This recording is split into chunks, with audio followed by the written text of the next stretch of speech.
So before I begin, I'm glad to announce that you can finally become a member of the channel. You know what I'm saying? I think it's around $4.99 a month, but you get access to exclusive videos that will never be for the public. You know what I mean? Because I tell personal stories about my personal life, things I go through, things that I've been through. I just made a video about this one night stand that I had with this woman, and it actually bothered me. But to hear the full story, y'all got to become a member and check out the video. You know what I'm saying? So that's me showing y'all my appreciation for becoming a member. You know, I give y'all my personal life. We can set up chats, live sessions, whatever it is, you know.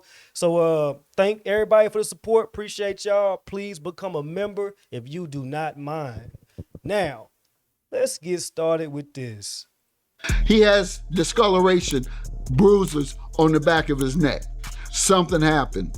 And quite frankly, this is Mississippi, where in 1955, which sparked the civil rights movement, Emmett Till was killed for so-called whistling at a white woman. If you listen to people like Judge Mathis, I can see why y'all think that these white boys did it, because he's operating with half or false statements. Before we get back to the show, I want to tell you guys about Synergy. If you're tired of energy drinks that spike you up, make you jittery, and then crash you later, Synergy is built differently. Synergy Day gives you clean, steady energy and focus with natural caffeine. You know, usually I skip people's advertisements, but y'all know that I rock with Officer Tatum, so I'm gonna go ahead and let his advertisement play.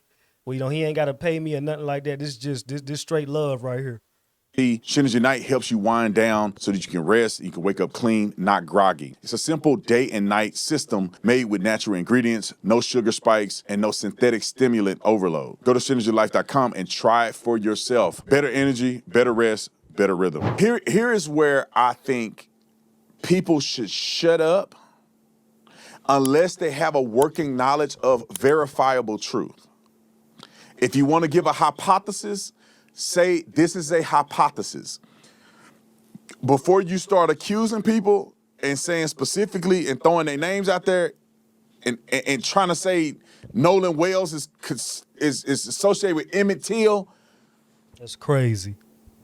You need to do a little more research before you say it, because if you listen to people like Judge Mathis, I can see why y'all think that these white boys did it, and that because he's operating with half or false statements. Roll the clip. And then you've had different stories coming out from the teenagers. One of the young men himself spoke out about it, claiming they had begged Nolan to get on the boat, and that he wouldn't. Then there's the woman that he's supposed to have stayed back with, I think her name Katie or something. Well, he was supposed to have stayed back with Katie. That was their story. However, Katie's friend says that she saw him only in passing on the island. Time out. Let me just clarify what he said. That's why y'all need to go and listen to the interview that I did with Warren. Because I saw Katie's text messages, and Katie did not say she just saw him in passing. I saw what she said about Nolan. Now, all of the other people that I've talked to, that I've heard from, and people that have sent the message out are alluding to the fact that Nolan was with some girl. All of his friends are saying he stayed behind with a girl. I don't understand how people don't believe his best friends and they believe a statement of a girl that didn't hardly know him well. So Judge Mathis is not correct on this, and he needs to go back and watch the interview so he can get a perception of this, because she alluded to the fact that Katie alluded to the fact that his friends had told him to get on the boat and he did not. And she did not see him leave on a boat that he came on. All right. And I'm going to tell y'all like this, and that's the thing, see, because Judge Mathis is, you know, it's hard to make videos like this about people that I grew up watching. Damn, nip slip. People that I grew up watching as a kid, you know what I'm saying? Judge Mathis is my favorite second judge. He's my second favorite judge next to Judge Joe Brown. Judge Joe Brown was just the funniest man in the world to me. Like, that dude didn't give a damn. And then it was Judge Mathis. You know what I'm saying? But I realized that as I get older, it's okay to realize that people that you might be a fan of, they can be wrong. You know what I'm saying? Or they could just not be informed. You know what I mean? So we don't have to hate people and dislike people because they say dumb shit or because they're wrong. I feel the same way about Plies. Plies says stupid shit damn near every day on X. His political views are fucked up. But at the end of the day, I'm not going to stop listening to Plies. When I go to the gym, I'm going to listen to Plies. You know what I'm saying? If I'm in a certain type of mood, I'm probably going to listen to Plies. So we have to stop, just disregarding people because they think a certain way, or they might say some dumb shit. You know what I mean? Now we might just disagree, but as far as like, oh, F this person, I'm never gonna rock with this person again, that's just, to me, I think that's stupid. You shouldn't do that. Roll it. Stay with him. And Katie isn't saying anything at all. So it's a lot of moving parts here. And I'm just hoping it's not one of those, quite frankly, and if his friends didn't have anything to do with it and they truly left him behind, etc., etc., he has discoloration, bruises on the back of his neck. Time out. He does not have bruising on the back of his neck, and you guys are going to see the interview that I did with the medical examiner, a chief medical examiner of Tarrant County. It wasn't bruising to the back of his neck. It was a particular bone that's structured in the back of his head that underneath the skin, there was redness. Now, when you see the interview that I did with him, he explains what that could be and what that could not be. So it's not as obvious as there's clear signs of trauma to the back of his head, bruising or contusions. That's not true. And see, these are small details that make all the difference. You know what I mean? Because people, they're already hell bent on a narrative that they want. Sadly, people like Judge Mathis, these are the high IQ people of the black community. People like Judge Mathis, they're highly regarded. The black community respects and looks up to Judge Mathis. He's like a OG. You know what I mean? So he has a lot of influence, a shitload of influence. Most of us, we grew up watching Judge Mathis.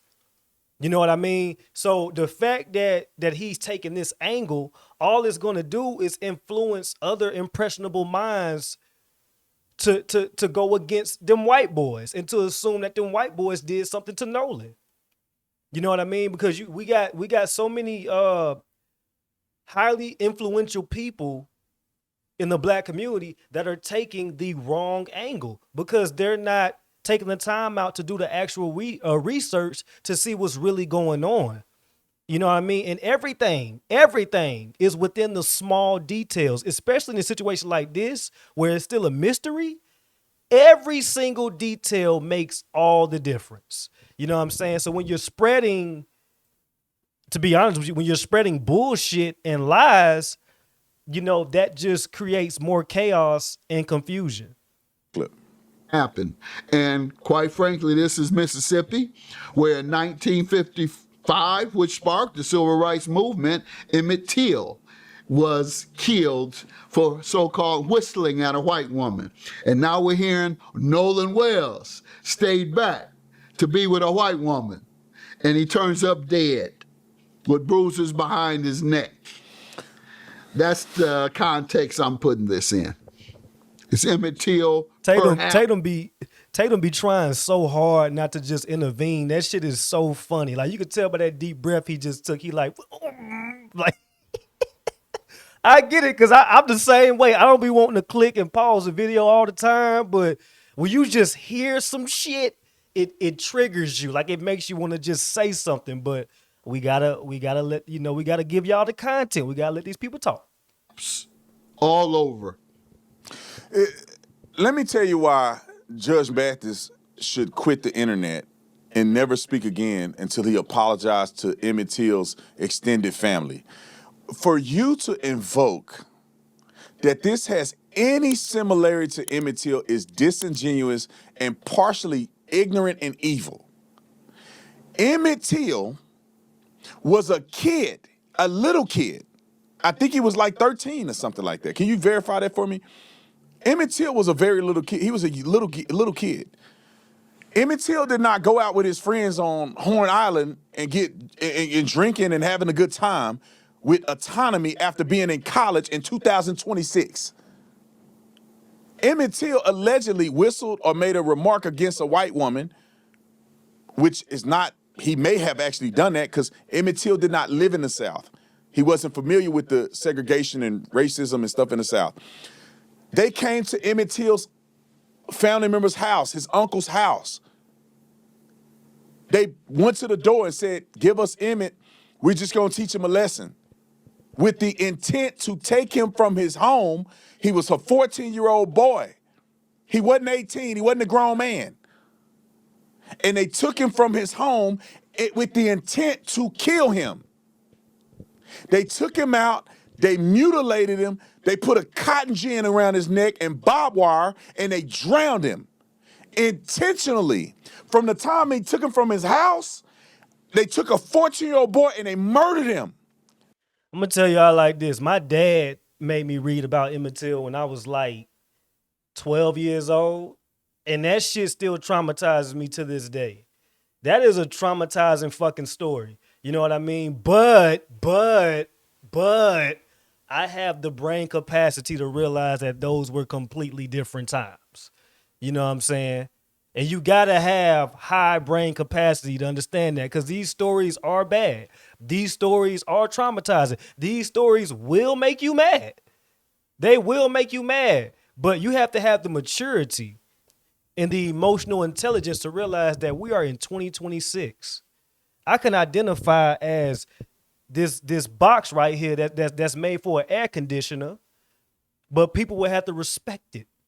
There'll be millions of people that will respect me for identifying as a fucking box, because those are the times that we are living in today.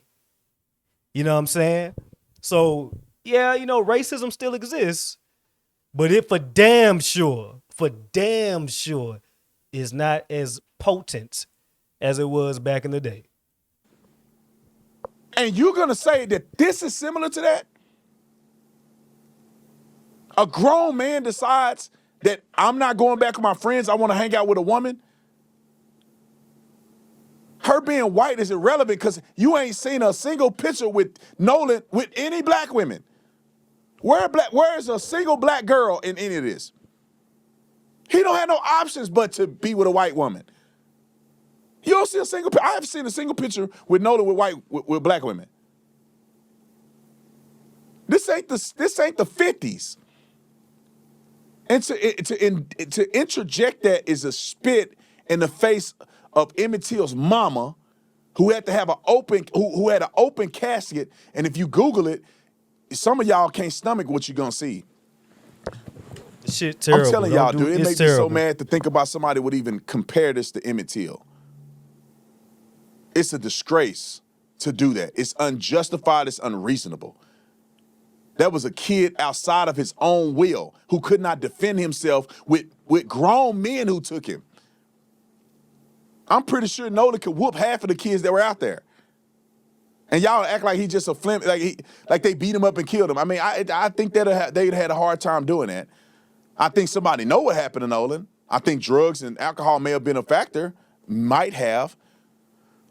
But ain't nobody just beast mode in Nolan. That don't seem very accurate. And why nobody talking about where's his black friends? I don't know where that's at either. Is there more to this? Let's play a little more. Wow, so you feel like the dynamics between Nolan Wells and Emmett Till is similar? Well, the dynamics are the same. He's with a white woman, or allegedly said something with, or however you view it, with a white woman, and there's a suspicion that white men killed him. And that was the case with Emmett Till. He so-called whistled as a kid. 13 was he? Whistled so-called the woman at the store. White woman says he whistled at her. What happened? White men killed him. And that's why I'm making that analogy. But it could altogether be untrue. But I'm making the analogy as a possibility. And that is the case of my thought processes. I just think I'm trying to diagnose what he said, but I think it's unfair to make that comparison. This was like, we're post-racist. We're in a post-racist society, in my opinion. Meaning that most altercations are not about race. Most altercations are about people being stupid and not getting along with each other. We live in an environment where the black kids have no choice but to be with white women. It's not shocking.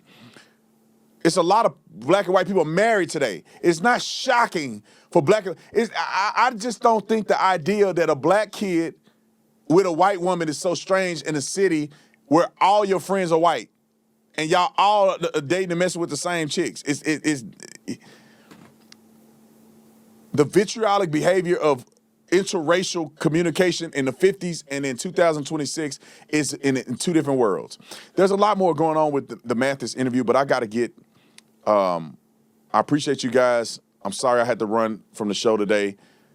I'll try to do my best to keep you up to date on the story, keep you up to date on what's going on in Nolan Wells. But the new stuff that I found out, I'm like I said, I'm trying to not put people's names in it because I want an investigation to be done. I don't want any biases in the investigation. I want them to have a clean investigation and people go to prison if they did something, or they at least can tell us what happened to Nolan if they did not do anything. I'm gonna tell y'all like this, man. Take your time, brother. Listen, man. I'm riding with Tatum, man. I'm riding with Tatum. A lot of y'all been making fun of me and attacking me because I make a lot of videos covering Officer Tatum, and he actually shares my content, which I'm very thankful for that. But it's like y'all coming at me now. You know what I mean? Talking about, oh, you trying to be Officer Tatum, you riding his nutsack, boom, boom, boom. It's like, nah. I just think that great minds think alike. You know what I'm saying? If I agree with damn near everything somebody says, I'm going to support that person. You know what I mean? I don't think Tatum has a single video or a single stance that I don't side with him on. You know what I mean? Plus, I'm a fan of the content, so why not cover him? You know what I mean? But see, y'all are so stupid, and y'all are so, I don't want to call y'all ignorant because ignorance can be forgiven. You know what I mean? Stupidity is a choice. So I don't want to call y'all ignorant. Y'all not worthy of ignorance because y'all are stupid. You know what I'm saying? But yeah, I'm gonna continue covering Tatum. You know what I mean? Because it need to be a lot more people like me in Tatum. And I stand on that. I don't want to sound narcissistic and I don't want to sound like my shit don't stink, but it's like, bro, this man is literally just preaching common sense in every aspect of life. You know what I'm saying? And I support that. I'm not perfect. You know what I mean? But at the end of the day, I do stand on common sense and I do preach positivity and I want to see people do good from all races.